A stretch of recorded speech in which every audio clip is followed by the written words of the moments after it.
By election ಕೇಂದ್ರ ಸರ್ಕಾರ ನಿರ್ಲಕ್ಷ್ಯ ಕೇಂದ್ರ ಸರ್ಕಾರದ ಜವಾಬ್ದಾರಿ ಅದು.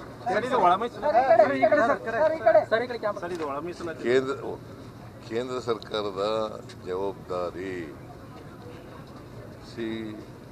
ಸಿಲಿಂಡರ್ ಕೊಡಬೇಕಾಗಿರೋರು ಯಾರಪ್ಪ? ಸೆಂಟ್ರಲ್ ಅಲ್ವಾ? ಸ್ಟೇಟ್ ಗೌರ್ಮೆಂಟ್ ಅವ್ರು ಕೊಟ್ಟರೆ ನಾವು ವಿಸ್ತರಣೆ ಮಾಡ್ತೀವಿ. ನಾವು ಮಾಡಿದ್ದೀವಿ ಮೀಟಿಂಗ್, 2 ಮೀಟಿಂಗ್ಗಳು ಮಾಡಿದ್ದೀವಿ. ನಮ್ಮ ಫುಡ್ ಮಿನಿಸ್ಟ್ರು 2 ಮೀಟಿಂಗ್ ಬರೆದಿದ್ದಾರೆ. ನಾನು ಪತ್ರನೂ ಬರೆದಿದ್ದೀನಿ ಕನ್ಸರ್ನ್ ಮಿನಿಸ್ಟ್ರಿಗೆ. ಈ ಅಭಾವ ಆಗ್ಬಾರ್ದಾಗ ನೋಡ್ಕೊಳ್ಳಿ ಅಂತ ಪತ್ರ ಬರೆದಿದ್ದೀನಿ. ಈ ಕಡೆ ಹೆಚ್ಚು ಗಮನ ಕೊಡಬೇಕು ಅಂತ ಬರೆದಿದ್ದೀನಿ.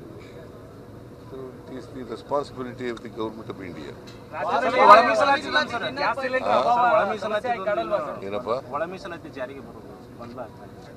ನಾವು 27ನೇ ತಾರೀಕಿಗೆ ಮೀಟಿಂಗ್ ಕರೆದಿದ್ದೀವಿ. 27ನೇ ತಾರೀಕು will take A final decision.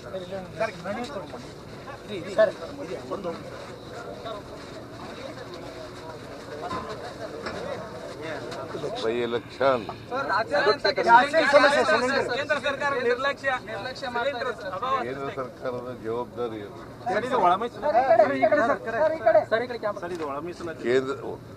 ಕೇಂದ್ರ ಸರ್ಕಾರದ ಜವಾಬ್ದಾರಿ. ಸಿಲಿಂಡರ್ ಕೊಡಬೇಕಾಗಿರೋರು ಯಾರಪ್ಪ? ಸೆಂಟ್ರಲ್ ಅಲ್ವಾ? ಸ್ಟೇಟ್ ಗೌರ್ಮೆಂಟ್ ಅವ್ರು ಕೊಟ್ಟರೆ ನಾವು ವಿಸ್ತರಣೆ ಮಾಡ್ತೀವಿ. ನಾವು ಮಾಡಿದ್ದೀವಿ ಮೀಟಿಂಗ್, 2 ಮೀಟಿಂಗ್ಗಳು ಮಾಡಿದ್ದೀವಿ. ನಮ್ಮ ಫುಡ್ ಮಿನಿಸ್ಟ್ರು 2 ಮೀಟಿಂಗ್ ಬರೆದಿದ್ದಾರೆ. ನಾನು ಪತ್ರನೂ ಬರೆದಿದ್ದೀನಿ ಕನ್ಸರ್ನ್ ಮಿನಿಸ್ಟ್ರಿಗೆ. ಈ ಅಭಾವ ಆಗ್ಬಾರ್ದಾಗ ನೋಡ್ಕೊಳ್ಳಿ ಅಂತ ಪತ್ರ ಬರೆದಿದ್ದೀನಿ. ಈ ಕಡೆ ಹೆಚ್ಚು ಗಮನ ಕೊಡಬೇಕು ಅಂತ ಬರೆದಿದ್ದೀನಿ.